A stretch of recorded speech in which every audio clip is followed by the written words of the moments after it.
Oke, kita akan ngomongin Citayam Fashion Week dengan sahabat saya kembali di sini Mbak Analisa Widyaningrum. Halo Mas Indra. Halo, teman-teman pasti ingat dong ya waktu itu dengan Mbak Ana kita ngomongin banyak tentang inovator ya. Yes. Oh, Mbak Ana ini jangan lupa ya, dia adalah CEO dan co-founder dari IPDC. Yes. Kupas tuntas habis tentang psikologi di balik Citayam Fashion Week.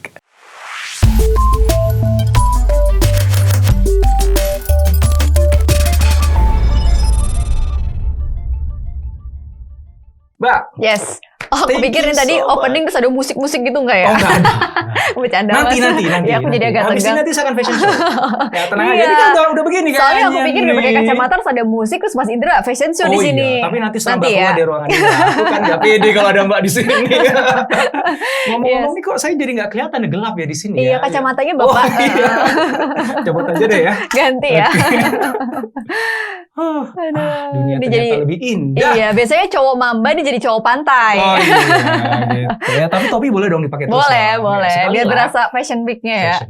Kan nggak mau kalah dong, kan Mbak Anal itu kan selalu fashionable. Gitu ya. Nanti next time Mbak Ana saya undang lagi ke sini, saya coba cari baju yang lain lah. Mbak, Siap. oke, ya. langsung aja nih Mbak. Semua orang ngomongin Citayam Fashion Week. Iya, benar. Seru ya. Dan banyak orang mengkaji dari berbagai aspek lah ya. Hmm. Nah, hari ini kita mau ngebahas dari aspek psikologi yang menjadi bidangnya Mbak gitu. Karena aku yakin banyak hal yang kita bisa pelajari. Bagi teman-teman di sini yang masih remaja juga, ini mungkin cara terbaik kita bisa belajar dari fenomena ini ya. Ya, Bagi betul. yang orang tua, yang parents juga tahu dong kalau seandainya anaknya mau terlibat di dalam Citayam Fashion Week atau yang mirip-mirip kayak gitu, Ya. terus itu bagus apa enggak gitu ya, dampaknya kayak gimana dan gimana kita bisa justru melihat Citayam Fashion Week ini sebagai sesuatu yang justru nanti membawa kebaikan. Nah, tuh, itu gimana caranya? Itu yang kita bahas. Yap. Ya, jadi kita nggak gibahin orang, ya kita nggak coba mengulik-ngulik kesalahannya di mana buruknya, tapi kita benar-benar niatnya ingin pahamin dan belajar dari situ, dan kita ingin harus ada sesuatu yang baik nih, aku yakin dari sini. Iya, benar banget. Aku ingin mulai dari pertanyaan yang paling gede dulu, Mbak, dalam pandangannya Mbak nih, sebagai seorang psikolog, gitu, melihat fenomena Citayam Fashion Week itu kayak gimana? Aku melihat ada satu fenomena yang sebenarnya ini udah lama ya Mas. Kayak tadi kita ngobrol di luar, ini sebenarnya fenomena yang dari dulu udah sempet ada gitu kan, tapi di kawasan yang lain. Dan bahkan kalau kita lihat di Jepang itu ada satu fenomena yang serupa dan seru gitu, keren gitu. Jepang tuh yang Harajuku. Iya, betul banget. Kalau yang zaman dulu tuh di Melawai. Oh, catatan si boy. Catatan si boy, siapa yang tahu Iya, itu iya. ketahuan umurnya. Iya, Mbak Ana masih kecil. aku masih kecil sih, Aku jadi udah kayak- lumayan agak gede lah. iya. Dengan Jadi- Oki Alexander. Iya, dengan Emo. itu beneran terjadi kayak Citayam sekarang ini, cuma dengan konsep yang dulu mungkin lebih old, yang Iya. kayaknya orang-orangnya pun juga udah mahasiswa ya. Udah mahasiswa. Nah, ini Terus menariknya- bawa banyak mobil. Mobil. Mobil lebih food yang bannya gede-gede. Pokoknya waktu VW saya kodok yang nonton film itu nostalgia tuh, gua. iya, jadi kayak jujur waktu saya nonton kayak ini jadul banget. Oh berarti berarti Artinya- apa maksudnya? bercanda Mas Indra. Berarti Udah kita, begini masih dibilang jadul. Ini kan nah saya berupaya mengimbangi tamu saya hari Aduh. ini. nggak sopan nih, tapi besok kan diundang lagi nih. Jadi kalau aku lihat tuh kayaknya seru ya. Satu sisi ada ruang ekspresi anak muda untuk bisa menunjukkan eksistensi mereka. Tapi walaupun mungkin di balik itu ada beberapa strategi yang harus dipikirkan untuk menghindari hal-hal yang nggak diinginkan gitu. Kayak misalnya penertiban supaya teman-teman ini juga tidak merugikan pihak-pihak ketika event ini tuh menjadi fenomenal di sana gitu. Tapi satu sisi aku juga sebagai psikolog pengen menyoroti tentang fenomena kenapa ya ini kok lebih muda ya yang join ke sana. Nah. Anak-anak yang SMP, SMA dan dari Citayam ke Jakarta itu kan jauh ya gitu. Mereka sampai punya effort untuk bisa menempuh perjalanan yang enggak dekat untuk mendapatkan sensasi apa ya? Aku penasaran itu itu, justru, Mas. itu. Kalau sesuatu yang memang itu terjadi di pengkolan jalan depan rumahnya, nongkrong-nongkrong udah biasa. Wajar gitu ya. Ya nggak? Yang di Melawai dulu itu anak Melawai Akamsi sana juga. Ya, anak Jaksel Iya kan, sih, gitu. you know lah. Iya, anak gitu. Jaksel. Yang butuh healing kalau overthinking ya kan. Iya, itu zaman dulu. Sampai sekarang juga masih begitu. Gitu Cuma ya. nggak di Melawai lah, pindah Nah, tempatnya. Ini menarik kan? Nah Mas? itu gimana tuh? Sampai mereka mau keluar effort yang sangat besar, Yes. ya. Turun di stasiun Duku Atas, Iya. ya, terus nongkrong di sana, ketemu sama orang. Dan lucunya kenapa baru sekarang gitu? Iya, Nah iya. itu gimana Mbak dari perspektif psikologis perkembangan mungkin ya bagi seorang anak baru gede yang meranjak dewasa itu kayak gimana tuh jelasin Mbak?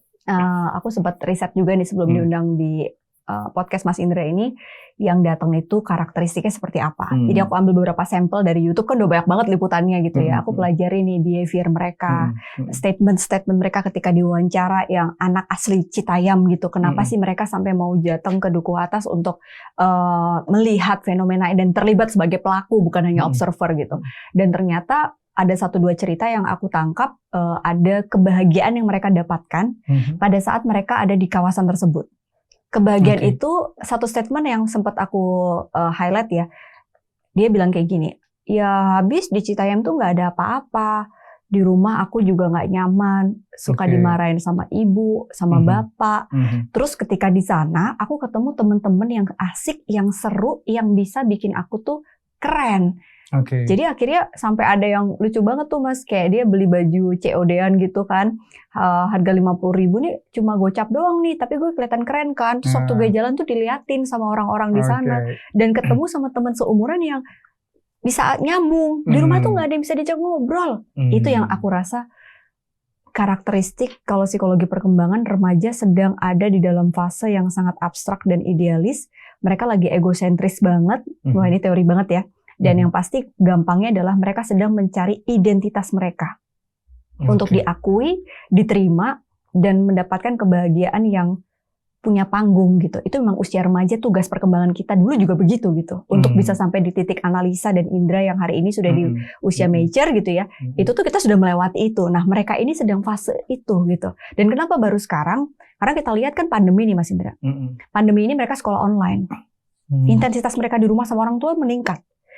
Ekonomi juga lagi sulit. Mungkin itu mempengaruhi interaksi bapak ibunya jadi kayak stres gitu ya. Terus anaknya lu lagi. Terus dia sekolah juga bosen ngeliatin gurunya di Zoom. Yang itu membuat mereka tuh kayaknya butuh ruang gerak, udara bebas untuk bisa berekspresi gitu. Nah akhirnya pada saat ada satu yang mencoba untuk melakukan tersebut dan viral, itu secara otomatis menggiring remaja lain untuk punya motif yang sama, karena ini udah dalam kurun waktu yang panjang mereka terisolasi di dalam rumah. Baru viral sekarang ya mungkin satu timingnya karena digital juga gitu ya Mas ya. Jadi ngeliat kok lagi rame di sana, akhirnya FOMO orang mau ke sana gitu. Maksudnya digital gitu ya. Jadi informasi itu sampai kepada mereka yang memang punya isu yang sama tadi. Yes, betul banget. Ketarik ke satu tempat yang sama, harapannya bisa dapat kebahagiaan tadi ya, dapat apa yang dicari itu tadi di tempat itu ya. Betul, karena memang remaja ini kalau dari teorinya Piaget ya Mas, dia itu sedang ada di dalam fase mencari tadi identitas diri dia. Karena kalau dia nggak mencari itu atau tidak mendapatkan itu, misalnya di rumah dia mendapatkan penolakan dari sikap orang tua. Di sekolah mungkin interaksi nggak baik dengan guru atau mungkin dengan teman sebaya dia, dibully dan lain sebagainya, itu terjadi banyak yang saya lihat ya fenomenanya. Pada saat dia di Citayam, itu orang-orang yang nggak dia kenal. Jarang mungkin interaksinya. Tapi punya kesamaan value dan mungkin visi yang sama sehingga pada saat itu nyambungnya tuh bisa, resonansinya tuh yang positif aja gitu. Nah, ini tugas mereka sebenarnya, tugas perkembangan usia 13 sampai sebelum 21, itu tugasnya mencari identitas itu dengan cara yang berbeda-beda setiap remaja. Kalau enggak, dia akan mengalami identity confusion atau kebingungan identitas dia yang akan menghambat mereka di usia dewasa awal tuh jadi sulit untuk bisa melakukan engagement dengan pekerjaan, intimasi dengan lawan jenis.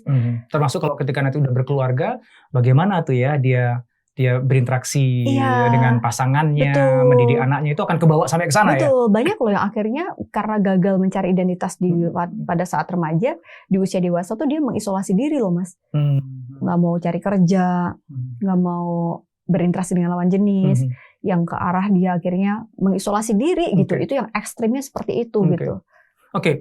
Kembali lagi ke yang tadi contoh di depan kan kita ngobrolin bahwa ini bukan fenomena baru lah ya. Dulu tahun 80-an yang di Melawai, yang tadi ya zamannya catatan si Boy tadi itu ya. Tapi kalau kita lihat itu, kemarin tuh saya baru lihat tuh videonya yang di Melawai itu ya, yang anak-anak nongkrong di sana gitu. Dibandingin lah main di Citayam gitu ya. Itu kalau zaman dulu itu mahasiswa kan. Jadi udah relatively remaja akhir kali ya jatuhnya ya. Sementara sekarang kan anak SMP. Ya, paling tua SMA gitu ya.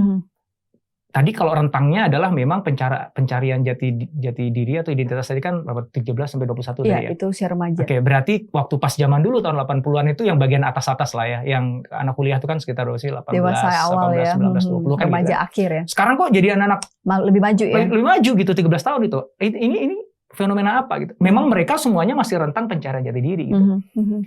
Apakah orang sekarang mencari jati dirinya lebih awal atau lebih cepat dewasa? Anak zaman sekarang kan orang kan ngomong gitu kan, anak zaman sekarang tuh cepat dewasa deh gitu ya. Itu gimana tuh, Mbak?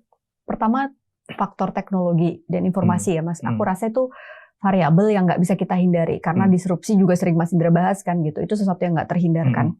Tapi yang paling menantang adalah bagaimana perkembangan remaja ini di era tersebut yang sebenarnya lebih menantang karena di fase usia yang harusnya mereka itu belum siap gitu untuk menghadapi disrupsi ya informasi yang sekarang sudah mulai terbuka gitu kan. Disrupsi ini kan membuat kita bisa mengakses informasi yang sebenarnya pada saat dulu remaja itu nggak bisa akses.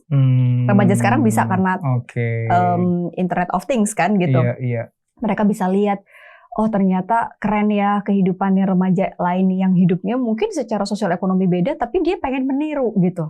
Pengen tadi remaja itu ciri khasnya paling kental sebenarnya dari dulu ya, semuanya sama, punya dua egosentris. Egosentris pertama adalah mereka tuh punya pikiran bahwa orang lain itu nggak ada yang memahami dia yang paling benar. Itu ciri khas remaja. Terus egosentris yang kedua adalah dia merasa semua orang memperhatikan dia, gitu. Nah jadi ketika egosentris ini muncul di tengah informasi tanpa batas melalui internet tadi, dia akhirnya mencari nih dengan cepat gitu. Dengan cepat mencari penerimaan-penerimaan yang membuat dia itu merasa diterima, tidak dikritik, semua orang memperhatikan dia. Nah, carilah mereka medianya, yaitu media sosial. Yang dimana diakses oleh remaja yang usianya lagi mencari identitas gitu.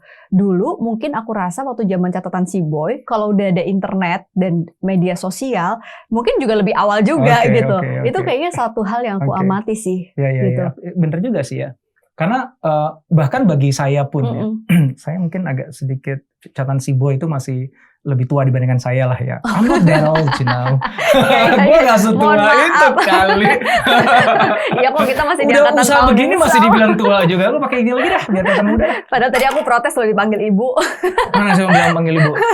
Anak muda begini masih nyis-nyis gini. Ini kalau pas nggak ke kita nongkrong di Citayam dia. Iya bikin fashion show. Gimana udah lebih muda kan? Nah jadi, gue jadi pakai begini sih. Kelihatan tuanya lagi. Aku rasa sebenarnya tuh ya Mbak. Jadi bahwa yang ngebuat mereka jadi kayak dewasa lebih awal tuh karena memang stimuli yang datang ke dirinya dia itu nggak kayak orang zaman dulu gitu. Betul. Jadi di usia masih sangat-sangat muda udah terekspos dengan dunia remaja yang lebih lebih akhir. Betul. Gitu ya. Dan disajikan dengan tampilan yang sangat menarik, yang ngebuat excited gitu, yang akhirnya ngemancing mereka untuk juga pengen ikut-ikutan. Betul. Dan ketika mereka tidak sama dengan apa yang mereka lihat, seperti jadi kayak ada gap gitu. Iya. Gitu. Harusnya aku tuh kayak gitu. Iya. Yang aku lihat di handphoneku. Betul. Tapi aku nggak begitu. Iya. Aku cuman begini. Nah, akhirnya jadi kayak ada void kan, ada sebuah lubang yang menjadi gap antara ideal me. Iya. Ya, idealnya aku harusnya kayak gitu yang aku lihat di social media, tapi ternyata enggak gitu. Dan they are trying to fill that void. Mereka berupaya untuk mengisi void itu. Dan jangan-jangan ya, Citayam Fashion Week itu membantu mereka ngisi void-nya itu. Akhirnya they got the attention that they want. Yang mereka dapetin atensi yang egosentris yang kedua tadi ya. Betul. Semua orang lihat saya, makanya kan senang banget kalau misalnya nyebrang jalan gitu dengan gayanya. Bener. Sebenarnya gitu ya. udah dulu udah banyak ya bapak-bapak sarungan ke Jumatan ke masjid. Itu kan juga kayak fashion show ya. Beda ya. Bercanda. Ibu-ibu. Iya kan? Itu mirip kan. Itu sebenarnya udah banyak Mas Indra. Cuma ini karena agak fenomenal gitu. Tapi aku totally get it. Jadi nyambung banget sama yang Mbak tadi sebutkan ya, bahwa dua egosentris itu ya. Iya. Aku adalah yang paling benar, satu lagi aku selalu diperhatikan gitu. Dan Citayam Fashion Week itu ngisi void-nya itu. Dan kenapa kok sekarang lebih muda usianya? Karena tadi itu ya. Orang zaman dulu dia nggak punya pembanding gitu. Kayak zaman dulu tuh aku usia SMP tuh gue bayangin gue ngapain usia SMP ya. Dapat nonton Unyil aja udah bagus gitu. Sama Ria Jenaka itu udah keren banget itu zaman dulu ya. Iya. TVRI gitu kan nunggu nggak ada stimuli yang memang membuat aku, bahkan akses untuk bisa nonton film Catatan Si Boy pun juga tidak dulu kan seperti, susah dulu gitu kan, ngumpet-ngumpet juga dulu nontonnya itu. Tapi ini gitu. justru menurutku salah satu yang menjadi tantangan juga buat remaja, lebih banyak merasakan insecurity yang lebih tinggi dibandingin remaja yang dulu, Mas. Karena aku rasa sebenarnya ya, tadi kita ngobrol kan, ini kalau anak kita besok nonton atau sebagai pelaku di Citayam, gimana ya? Sebenarnya apa yang mereka pikirkan, apa yang mereka cari gitu kan? Berarti ada insecure mereka. Apalagi sampai nongkrongnya lama loh, dari pagi sampai malam gitu kan. Ada yang nggak membuat mereka nyaman nih di rumah mereka gitu. Nah artinya pada saat kita bicara soal fenomena ini tuh sebenarnya hanya fenomena yang merepresentasikan fenomena yang terjadi di luar sana. Sebenarnya sekarang kayak gitu Mas, banyak banget. Karena aku sebagai psikolog ya, aku kayak sering banget dapat klien-klien remaja, curhatan-curhatan mereka yang DM masuk gitu ya, itu kayak dia tuh semua tuh cerita keluarganya toksik lah. Terus di rumah dia dibully lah, bahkan di lingkungan sekolah dia nggak diterima, terus dia ngerasa butuh ruang untuk berekspresi gitu.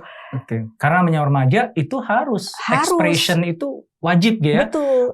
Mencari tugas gitu. mereka, dan ketika dia nggak dapetin di rumah dia akan cari tempat yang lain. Iya. Dan kebetulan aja sekarang di Citayam aja, gitu. Tapi sebenarnya kalaupun nggak ada Citayam bukan berarti remaja nggak begitu. Iya, dia akan cari ke tempat yang lain. Iya, jadi aku lihat tuh kayak sebenarnya banyak fenomena itu. Cuma ini karena viral gitu ya, go viral, jadinya semua orang tuh merepresentasikan semua remaja ke sana. Sebenarnya masih banyak di kota-kota lain yang mereka mengekspresikan diri dengan cara yang berbeda, tapi untuk tujuan yang sama. Iya, betul. Cari identitas tadi, self expression tadi. Jadi kalau misalnya gitu sebenarnya positif dong ya. Artinya gini, kita mau bahas nih ya positif dan negatifnya Citayam Fashion Week ya. Karena kalau memang ternyata dia katakanlah gini, kalau dia di rumah dia under pressure, baik sama orang tuanya atau lingkungan sekitarnya, dia dibully gitu ya. Kemudian dia keluar dari lingkungan itu dan masuk ke lingkungan yang itu menerima mereka dengan baik, bahkan memancing mereka untuk lebih pede, lebih kreatif gitu kan ya. Dan mereka memahaminya kan, artinya kan jadi lebih sehat dong harusnya tuh. Psikologisnya dia, mentalnya jadi lebih sehat dong ketika dia nongkrong di Citayam Fashion Week. Yang mana lingkungannya menerima dia padanya gitu. Betul. Artinya kan positif dong. Betul. Sebenarnya kalau kita lihat sisi positifnya dulu nih ya Mas Indra ya. Kepercayaan diri itu kan tumbuh pada saat orang itu menemukan identitas dia dan dia punya ruang gerak untuk meningkatkan kompetensi dia dalam rangka menuju identitas itu. Contoh misalnya gini, bahasa gampangnya. Aku tuh pengen dikenal sebagai analisa yang begini. Nah remaja tuh ada tuh konsep abstrak di dalam otak dia tuh kan lagi masih abstrak banget Mas.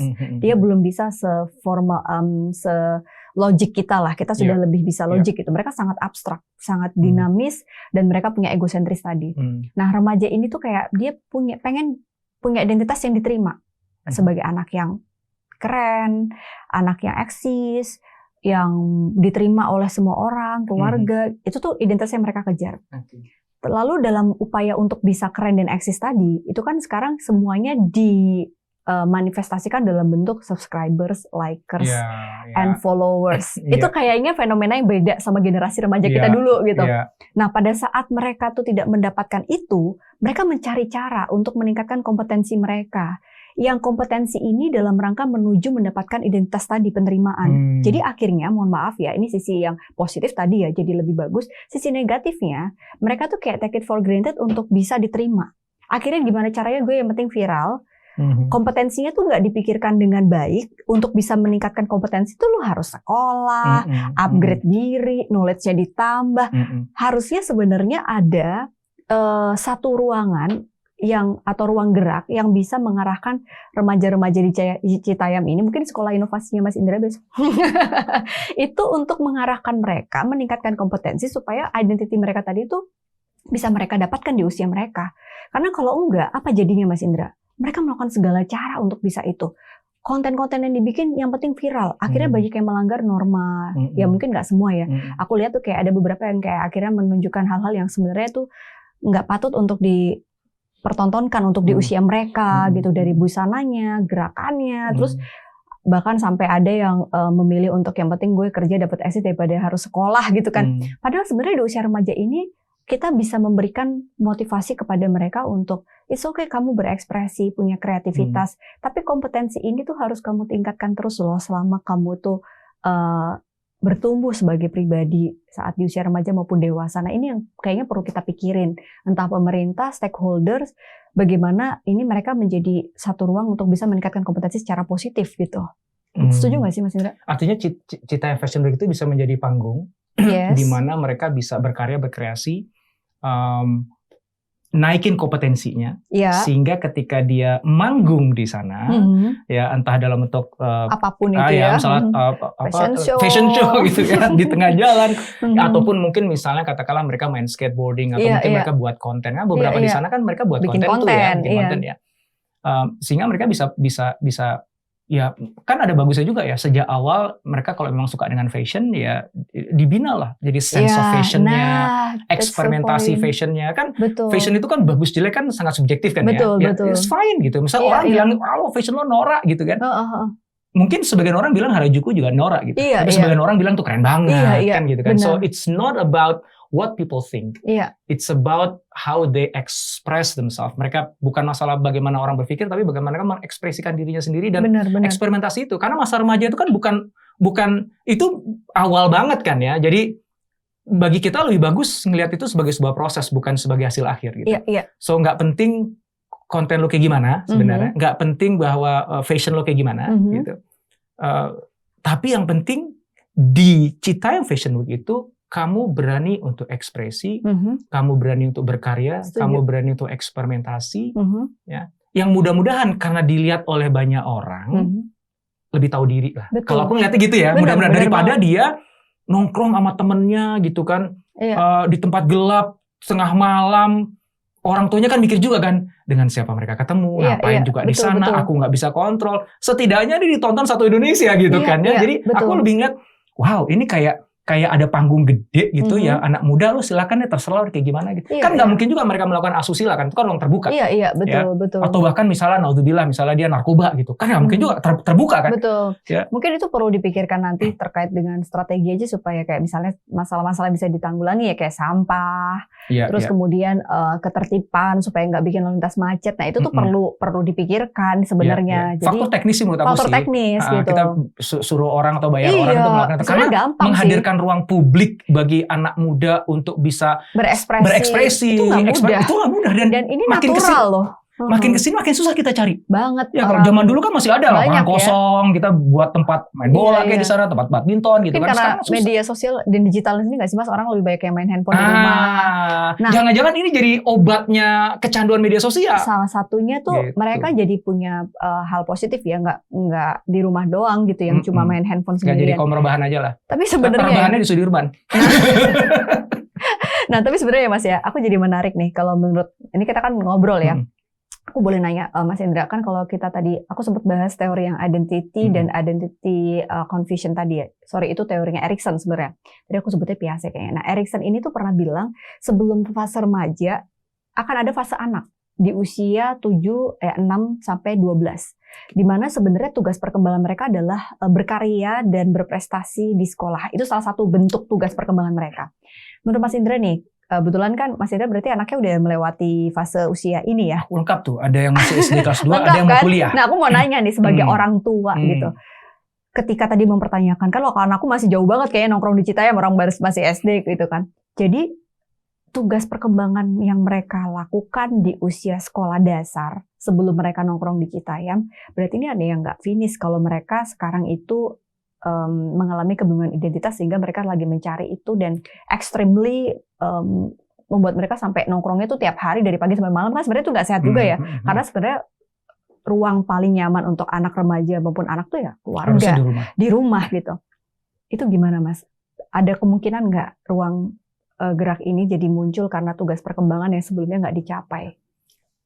Jadi kalau misalnya nih kita berandai-andai ya, seandainya anak saya gitu pamit ke saya gitu, ya aku mau nongkrong di Sudirman Duku Atas gitu. Besok nongkrong lagi, gitu gimana? Kalau dia lakukan itu setiap hari, udah pasti kan saya pasti oh my god gitu kan. Gue pasti I'm a lousy parent gitu. Gue pasti orang tua yang buruk gitu. Sampai anaknya harus melarikan diri dari rumah untuk mencari sebuah kebahagiaan di luar sana gitu. Sebenarnya kan gini, bagi anak justru malah begini Mbak. Anak saya itu orang rumahan semua gitu. Jadi malah saya suruh keluar. Kamu ngapain di rumah sih, main kayak sama teman gitu gue. Iya. Ayo, ayah anterin rumah temen. Gitu. Ini ayah modalin deh, kamu keluar dari rumah main gitu. Ada yang mau jadi anaknya. Iya. Anak saya tuh ada yang tukang ngulik komputer gitu kan. Ada macam-macam lah gitu. Apalagi kalau misalnya udah di rumah cuma nonton YouTube doang gitu loh. Boleh nonton YouTube, tapi satu channel, Dr. Indra Nugroho. Dia paling ogah tuh nanti ya, kayak anakku nggak mau dia nonton mamanya, bosen gitu ya. Jadi bagi saya anak berkreasi dan bergaul di luar rumah tuh bagus.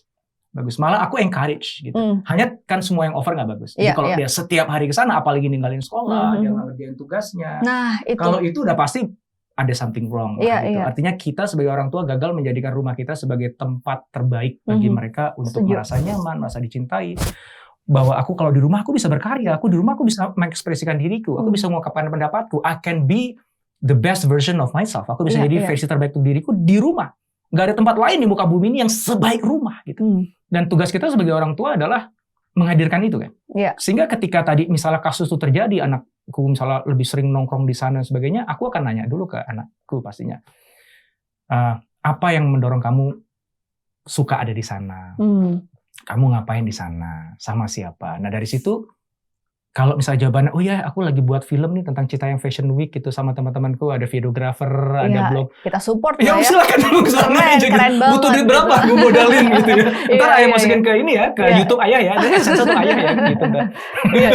Itu tapi ini kalau kita lihat si remaja Citayam nih Mas, artinya mereka kalau sampai tiap hari terus kemudian nggak ada sesuatu yang membuat mereka punya alasan gitu ya yang spesifik, karena mungkin ada kan ya mungkin kalau bikin konten cari duit tuh positif gitu ya, in a good way. Tapi ada juga yang kayak cuma nongkrong ngabisin waktu gitu kan.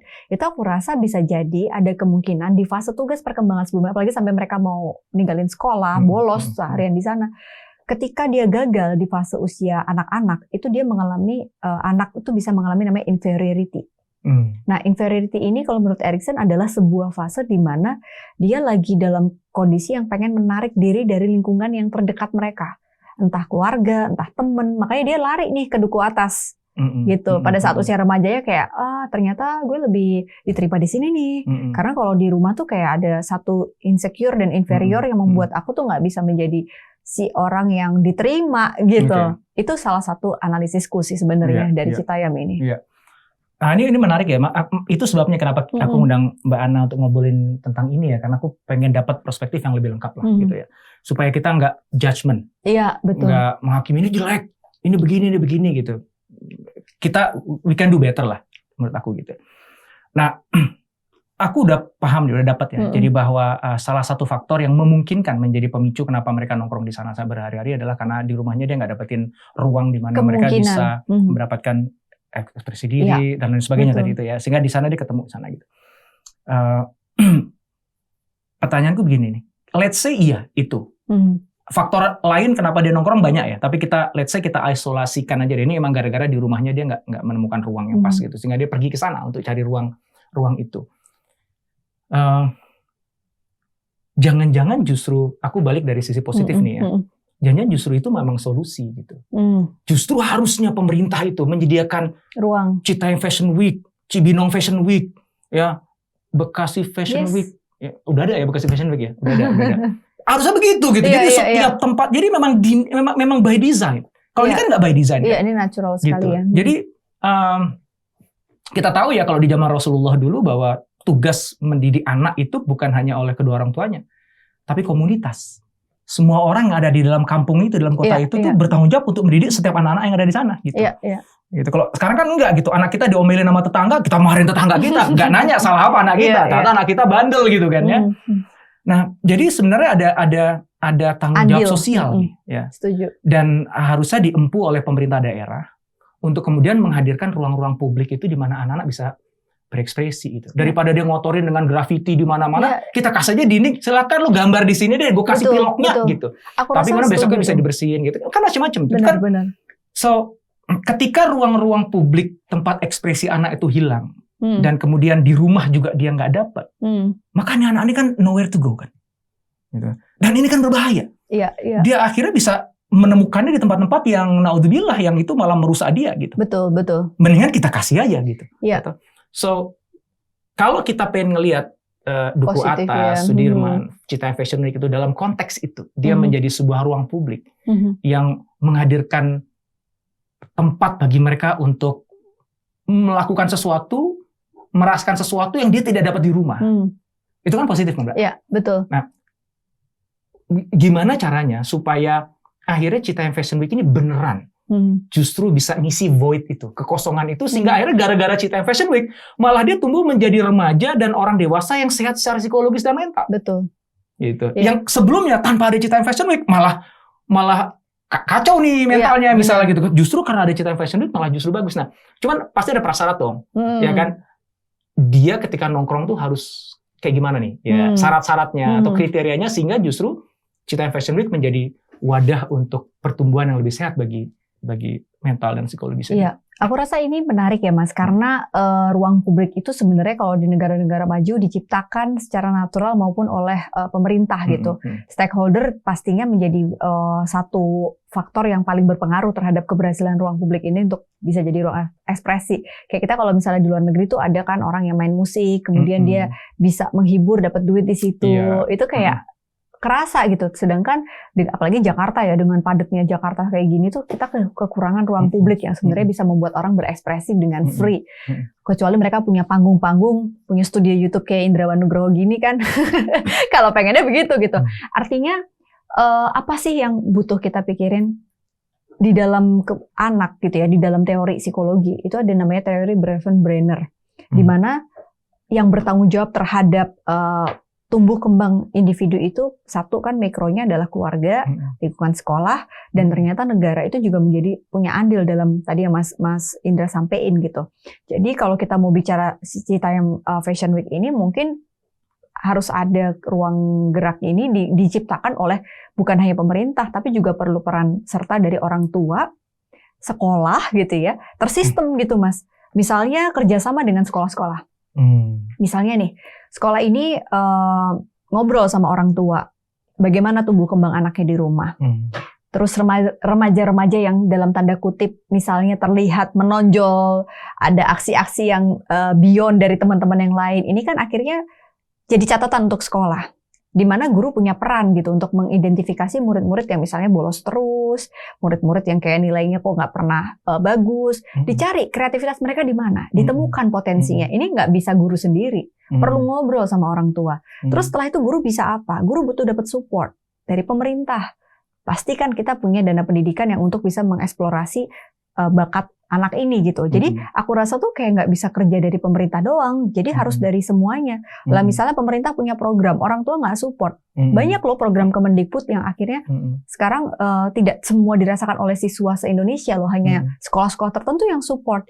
Biasanya sekolah-sekolah itu adalah sekolah-sekolah yang orang tuanya juga suportif. Nah, artinya semoga dengan adanya fenomena ini jadi memunculkan kesadaran kita semua untuk mulai tergerak bahwa oh ternyata in a positive way, ruang gerak ini bikin anakku jadi lebih produktif loh. Bisa ngasilin duit daripada dia negatif di kumpul-kumpul nggak jelas. Dia di rumah juga lebih disiplin misalnya karena pagi harus berangkat ke sana terus dia bikin konten, kreativitasnya ini gitu ya.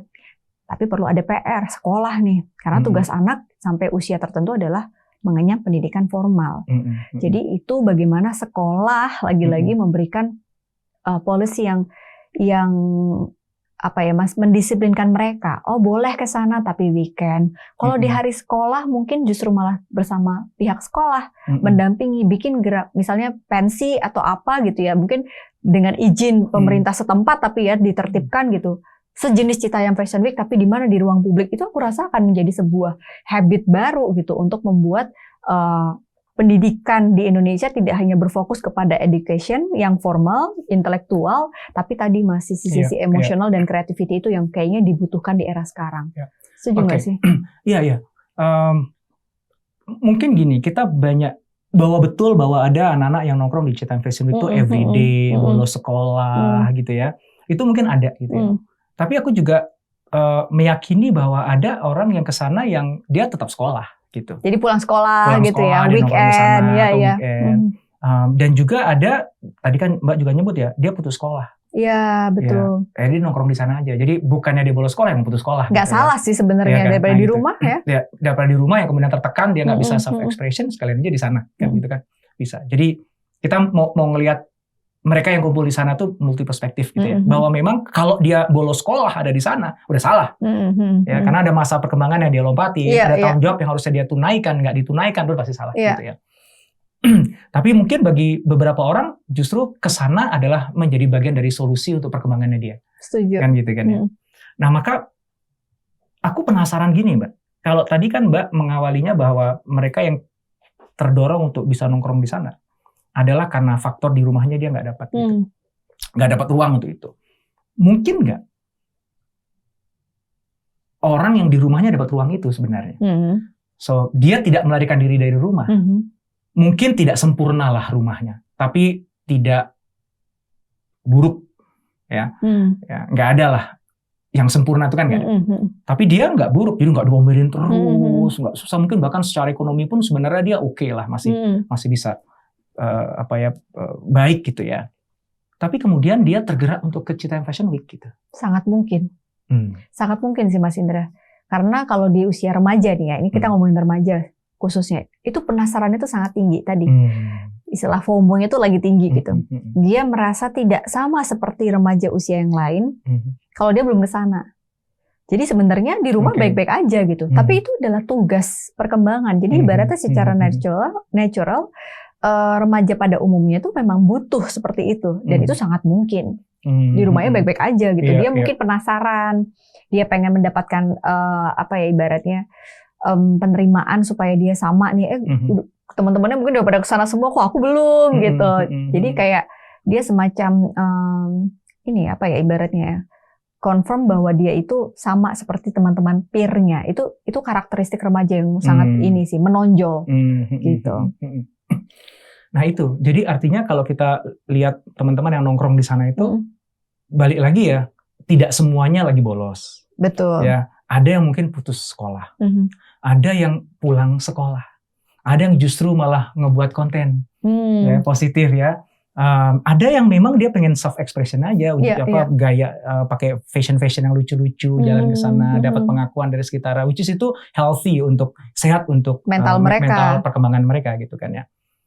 So saya rasa sih kalau kita ngeliat Citayam Fashion Week dengan perspektif kayak gitu, kita jadi lebih positif bijak ya, lebih bijak paling nggak ya gitu, daripada hanya judging, menghakimi, ini nggak benar, ini nggak bagus nih. Karena ngeliatnya cuma dari satu angle doang. Memang ada aspek negatifnya juga, gitu kan ya. Tapi nggak, that's not the complete picture loh. Aku setuju gitu. Banget. Dan ketika kita mampu melihat fenomena ini secara lebih dudukannya lebih pas, lebih multiperspektif, saya rasa kita justru bisa menjadikan fenomena ini sebagai sesuatu yang positif bagi anak-anak kita kan. Iya, gitu. Iya betul. Karena fenomena ini mungkin akan muncul lagi dengan bentuk yang berbeda, sehingga pada saat kita mengkritisi sebuah fenomena yang itu pasti akan, namanya fenomena itu pasti pro kontra ya Mas. Nah, datanglah dengan solusi. Oke, kalau ini memang dikritisi sebagai sebuah ruang gerak yang negatif, solusinya apa supaya tidak jadi negatif? Makanya aku yakin Mas Indra kenapa bahas ini di podcast kita, di podcast ini ya karena kita pengen memberikan perspektif yang positif kan, untuk bisa ya daripada multiple perspektif lah ya. Jadi kita ya sisi negatifnya juga ada, kita tidak nafikan lah ya. Tapi betul. Please dong, dipikirkan gitu ya. Karena kalau kita bicara remaja itu nggak pernah hitam putih kan. Benar, itu kan multi angle banget gitu. Dan ketika kita udah mulai menghakimi anak remaja kita, ngelihat hanya dari satu sisi, kasihan remajanya gitu. Karena siapa sih yang waktu remajanya nggak rada bandel-bandel dikit, nggak tahu Mbak Ana mungkin anak baik kali ya. Nggak juga, ada kok yang momen-momen bolos. Karena that's teenagers, itu emang tugas perkembangannya begitu. Gitu, eksperimentasi, nyoba-nyoba gitu. Tinggal gimana caranya eksperimentasi dia tuh terarah di area yang itu baik. Positif. Daripada dia eksperimentasi dengan orang yang salah, bereksperimentasi melakukan sesuatu yang salah. Iya, benar. Mendingan kita kasih wadahnya aja kan. Iya. Kayak gitu kan. Nah, misalnya gini. Misalnya balik lagi ke pertanyaan Mbak tadi ya, misalnya anakku aku mau ke Citayam Fashion Week dong gitu ya, the whole weekend, Sabtu Minggu. Pasti aku nanya kan mau ngapain di sana gitu. Ya aku pengen nongkrong aja, misalnya gitu ya. Aku iyain. Kenapa? Karena aku pengen anak-anakku tuh ngelihat bahwa dunia ini nggak cuman di komplek kita doang loh. Di rumah kita, di lingkungan kita gitu ya, tapi di rumah kita you are safe, semuanya tersedia, mau makan ada makan, mau tidur, mau internet lancar terus, mau apa tuh ada. Kamu tuh lengkap di sini gitu. Kamu tuh nggak perlu takut apa-apa. Kamu nggak ada worriness. Komplek, aku tinggal di sebuah perumahan. Sama aja rumah kanan kiriku juga kayak rumahku kan gitu kan. Dan itu justru bagus kan sih Mas untuk anak bisa melihat dunia yang lain. Exactly. Dan dia merasa bahwa rumah adalah tempat pulang terbaik dia. Iya. Ya nggak apa-apa, kamu main aja ke sana gitu. Dan ketika kamu ke sana, kamu nggak boleh menghakimi orang lain. Kalaupun kamu ngelihat di sana ada orang yang marah-marah, belagu dan sebagainya, itu pasti ada alasan kenapa dia marah-marah. I see. Mungkin dia tidak mendapatkan apa yang kamu dapatkan. Betul. Bisa jadi kalau kamu dalam posisi dia, kamu juga bisa jadi dia loh gitu. Jadi akhirnya si anak itu melatih empati dia. Exactly. Itu gitu. Oh dunia tuh ada yang di sini emang bandel, orang sekolah malah bolos. Tapi ada ini ada ketemu sama anak gitu ya, dia udah nggak sekolah karena orang tuanya nggak bisa biayain, berhenti SMP, mau SMA. Sebenarnya dia pengen sekolah ya, cuman nggak bisa. Ya udah diajak temennya kesini. Bilang, wow, keren itu bagus kalau begitu. Terus saya bilang, ya aku ketemu temanku lagi. Dia kesini tuh malah bikin konten ya, dia punya YouTube channel yang banyak misalnya ya. Anakku nggak melakukan itu ya. Aku jadi pengen juga dong kayak dia dong, ngapain juga di sini cuma nongkrong doang, aku buat YouTube konten. So kaya kan, akhirnya perspektifnya kaya gitu, dan itu pasti akan membuat dia lebih sehat kan. Iya gitu, betul kan? Dan dia lebih bisa memandang dunia dari sudut pandang yang luas. Dia bisa open minded gitu kan, dan asalkan tadi ya, selama rumah ini adalah tempat yang paling safe untuk seorang anak tumbuh sampai dia usia dewasa, aku rasa dia terpapar oleh pengaruh apapun di luar sana tuh dia akan lebih kuat gitu sih Mas. Itu yang jadi reminder yang menarik nih. Karena saya tuh selalu meyakini ya, jadi bagaimanapun anak-anak kita, remaja kita, itu kita punya andil di situ. Kalau anak-anak kita ternyata memang bolos sekolah, anak-anak kita itu bukannya anak kandung kita ya, kita anak-anak di Indonesia generasi ini gitu ya. Jadi kita tuh sebenarnya nggak punya hak untuk menghakimi. Gitu. Betul. Ya, maka kalau ada penghakiman gitu ya di media sosial dan sebagainya, bahkan ngorek-ngorek supaya punya konten yang viral, dicari gitu kan satu angle, wah ini nggak bener nih, karena kan bad news is good news kan ya. Semakin buruk itu cerita semakin viral kan gitu kan. Gue dapetin AdSense, gila men gitu. Nauzubillah gitu, saya nggak mau dapat AdSense dari hal-hal yang kontroversial, yang semata-mata hanya untuk mengulik sesuatu yang nggak ada faedahnya gitu ya, bahkan menghasilkan rasa takut, malah ngebuat orang jadi judging, maka karena dunia nggak akan lebih baik gitu dengan itu. So I think it is our job as parent ya tadi itu ya, untuk bisa memfasilitasi anak-anak kita supaya dia bisa tumbuh kembang mentalnya, psikologinya, ngikutin perkembangan psikologi si anak yang sehat, sehingga dia nanti tumbuh akan jadi orang tua yang adult ya, dewasa yang sehat. Dia bisa akhirnya jadi anggota masyarakat yang kontributif pada lingkungannya. Dia bisa jadi bagian dari solusi untuk masyarakat gitu. And it is our job. So kalau kita mulai dengan lingkungan di rumah kita sendiri, ya mulai dari keluarga. Gimana keluarga kita, gimana rumah kita tuh menjadi Citayam Fashion Week-nya dia sendiri di rumah, di mana dia bisa self expression, dia merasa nyaman untuk mengungkapkan pandangannya dia gitu ya. Dan I think we have to go beyond itu sih. Gitu ya. Jadi dimanapun, apapun profesi kita, dimanapun kita berada, apapun pekerjaan kita selalu mencoba mencari ruang-ruang itu untuk anak-anak kita. Nah balik lagi, ini aku malah kalau misalnya di sini ada yang menyimak ya, teman-teman yang punya power, punya kuasa, punya kewenangan atau punya sumber daya ya, untuk bisa menghadirkan lebih banyak ruang publik kayak Citayam Fashion Week, aku malah encourage gitu. Yes, betul banget. Karena mau nggak mau, suka nggak suka, remaja pasti akan begitu. You cannot stop them being a teenagers. Ya kan? Kita nggak bisa menghentikan mereka untuk jadi teenagers. Mereka akan selalu mencari. Gitu. Pertanyaannya nyarinya di mana, ketemunya apa. Nah itu kita sebagai orang tua gitu ya, yang harus bisa ngambil andil di situ kan gitu. Dan satu lagi sih Mas, kalau tadi ada ruang publik yang diciptakan, yang kedua kalau tadi pemerintah pihak-pihak yang bisa menciptakan itu, yang kedua adalah mungkin encourage untuk ada pendidikan di dalam keluarga. Jadi itu sebenarnya udah banyak sih gerakan-gerakan yang dibuat gitu ya oleh swasta maupun pemerintah. Bagaimana orang tua itu memahami bahwa peran mereka tuh begitu besar loh terhadap tumbuh kembang anak. Jadi nggak bisa disalahin lingkungan sosial yang menstimulus remaja kita seperti apa. Tapi kembali ke keluarga. Nah kalau kita bilang tentang remaja ini, aku tuh kayak merasa sebenarnya konsep pemahaman tentang bagaimana remaja itu menciptakan visi mereka sedini mungkin. Kayaknya kalau dilarang mereka bakalan lebih membangkang. Itu karakteristik remaja yang paling utama. Terus mereka kalau diberikan ruang ekspresi, ditanya apa maunya, vision mereka jelas, lalu kemudian jangan lupa dibekali dengan yang namanya ideologi-ideologi yang membuat mereka tuh bisa punya value. Kayak oke, kamu mau ke sana, tapi jangan lupa agamamu, moral, sosial gitu. Lalu yang ketiga adalah konsekuensi. Itu adalah tugas yang harus diberikan dalam setiap interaksi orang tua dengan anak. Bagaimana dia perlu loh anak tuh punya trial error tadi, kayak misalnya kalau aku bandel, konsekuensinya apa nih? Itu harus dirasain. Bayangin kalau remaja nggak ada begitunya. Dia paham konsekuensi gimana kalau dia nggak mencoba dan dia tahu kalau dia dia gagal, konsekuensinya apa. Kalau aku nggak sekolah, konsekuensinya apa. Kalau nilaiku jelek, konsekuensinya apa. Nah itu perlu ada dalam pendampingan anak memahami konsekuensi itu. Nah, yang keempat adalah responsibility. Jadi aku rasa responsibility ini tuh ya anak diberi tanggung jawab. Oke, kamu boleh ke sana, tapi mama kasih tanggung jawab untuk mengerjakan tugas rumah, untuk selesaiin sekolah, untuk ini. Itu tuh kayaknya butuh dipahami. Yang kadang-kadang ada orang tua nih, Mas, mohon maaf ya, dia udah nggak suportif dan dia udah nggak demanding. Selalu dah neglect gitu parenting style-nya. Itu banyak loh. Yang penting anak gue makan aja belum tentu sehari 3 kali, yang penting dia hidup. Itu ada. Tapi ada juga yang terlalu permisif. Dia kayak, ma aku mau ini ya 3 hari ya ke Citayam, nggak pulang gitu. Dia suportif tapi nggak pernah demanding, nggak pernah nuntut anaknya, itu juga nggak sehat. Ada juga yang dia nggak support tapi dia demand mulu. Kamu harus begini, itu otoriter. Nah, yang diharapkan sebenarnya orang tua ini punya kesadaran, semoga habis nonton podcast kita ini ya gitu ya, untuk ada di dalam area parenting yang bisa otoritatif atau demokratis lah ibaratnya.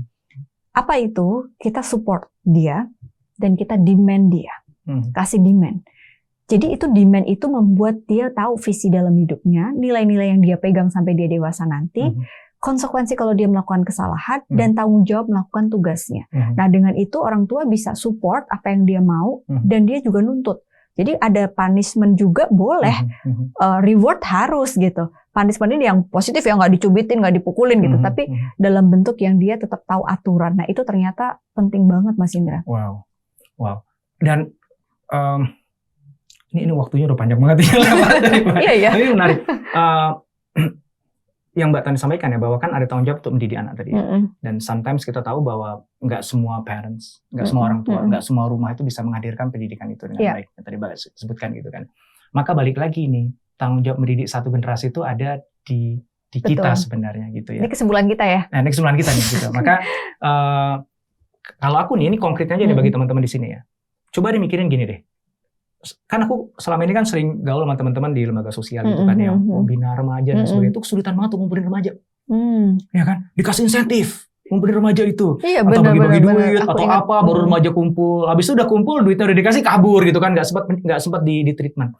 Sekarang bayangin ya, teman-teman nggak usah nyari remaja, nggak usah ngumpulin remaja. Udah ada nongkrong di situ. Ya, dengan kesadaran sendiri, dengan keunikannya masing-masing. Tinggal begini, kalau misalnya nih, wah ini ada anak nih yang gayanya fashion gini-gini. Energi itu gue pengen manfaatkan untuk belajar tentang creativity, innovation, untuk bisnis, responsibility. Ya sudah deh, gue fashion designer nih misalnya gitu ya. Gue akan membuat kelas di jalanan. Jadi remaja-remaja yang memang suka fashion show itu bilang, "Hey, lu tau gue nggak? Gue di fashion designer lo mau gak gue ajarin? Nanti gue modalin kain deh. Nanti lo yang buat deh gitu, ya." Nanti gue serius nih, nanti lo udah jadi barangnya, nanti lo fashion show gue panggil TV gitu. Wah mau dong Kak, mau dong gitu kan. Nah akhirnya kan ada connection tuh antara mereka itu dengan kita kan. Mereka udah ngeliat, wah ini ada orang yang mau ngajarin aku untuk fashion, kreatif, dikasih panggung lagi, pasti seneng tuh. Nah pelan-pelan di situ kita ngajarin tentang kedisiplinan. Kita bisa masuk ke pesan-pesan itu. Betul. Terus tentang hormat sama orang tua, ngasih tau mereka gitu kan. Lu tuh nggak mungkin lu bisa jadi fashion designer hebat kalau lu nggak dapat ridho dari orang tua. Gue tuh begini karena gini. Udahlah, lu pulang dari sini, pertama lu minta pesan bokap nyokap lu. Kalau lu dimaafin, lu balik lagi ke gue. Nanti gue ajarin lagi cara bikin fashion yang bagus. Oh gitu bang ya? Iya deh bang, kan gitu. Nah itu kita taking responsibility. Ada musisi gitu kan.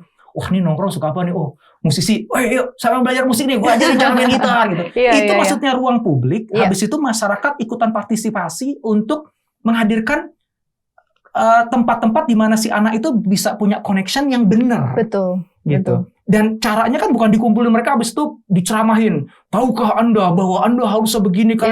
That's not how it works. Mungkin kalau komunikasinya kan nggak begitu aja kan. Kita datang bantu mereka, support mereka di mana mereka suka, baru pesan-pesan kebaikan karena mereka tuh kasihan di rumah. Saya beruntung di rumah saya mendapatkan itu. Iya. Mungkin Mbak Ana juga beruntung gitu. Kan tapi nggak semua orang seberuntung saya. Betul. So somebody harus ikut serta dong gitu. Dan kamu nggak harus jadi ustadz atau pendeta atau profesi motivator lain, atau psikolog bahkan. Jadilah dirimu sendiri gitu ya. Jadilah temannya mereka, bantu mereka di bagian mereka sukai dan kebetulan kamu bisa. Udah, ketika ada bonding itu bisa. Nanti misalnya tadi kan ada fashion, ada musisi gitu ya. Apalagi San, konten kreator. Ini mumpung nih anak konten kreator nih gitu. Gue juga YouTuber loh. Gue sekarang dapat duitnya banyak loh. Mau gue ajarin nggak cara ngonten yang benar nih? Iya. Jadi kita ajarin konten yang benar tuh begini, yang berfaedah gitu. Jangan cuma konten begitu doang. Gitu kan. Itu kan berarti kan kita ngajarin gitu. Dengan cara bahasa yang mereka sukain gitu. Itu aku maksud bahwa itu tanggung jawabnya kita. Betul. Hadirkan ruang publik itu buat program. Syukur-syukur pemerintah mau menginisiasi atau lembaga sosial menginisiasi itu gitu. Tapi minimum ya kita bisa apa? Ya jalan aja ke sana gitu. Aku akan sangat bangga sekali misalnya anakku bilang, aku pengen ke sana deh. Aku pengen ngajarin anak-anak di sana untuk bisa ngonten gitu. Aku bawa kameraku deh, ajarin cara atau fotografi. Aku punya kameranya, aku ajarin mereka untuk fotografi. Mereka senang banget lihat foto kamera yang bagus kan gitu kan. So again, aku memilih untuk melihat fenomena ini seperti itu. Sebagai ruang di mana kita bisa ngeliat secara real anak-anak kita tuh kayak gitu. Betapa mereka tuh butuh diperhatikan, butuh ekspresi, butuh eksperimentasi. Itu anak-anak kita. Kalau anak kita kebetulan nggak ke sana, belum tentu di rumah kita itu lebih baik dibandingkan di sana loh. Kan gitu. Itu kan kita refleksi diri kan. Itu gitu. remaja ya. Manusia pada umumnya ya kebutuhan dasarnya adalah basic need kita yang sandang pangan papan. Kalau teori Maslow kan udah familiar banget ya Mas. Dimana level tertinggi adalah pada saat dia mendapatkan aktualisasi diri. Tapi sebelum aktualisasi diri itu, dia tuh kebutuhan manusia itu adalah butuh diterima, dicintai, need to belong itu adalah sebuah kebutuhan yang memang dimiliki semua manusia gitu. Makanya sekarang mungkin dengan adanya Citayam Fashion Week ini gimana semua pihak bisa berkontribusi sesuai perannya masing-masing gitu ya.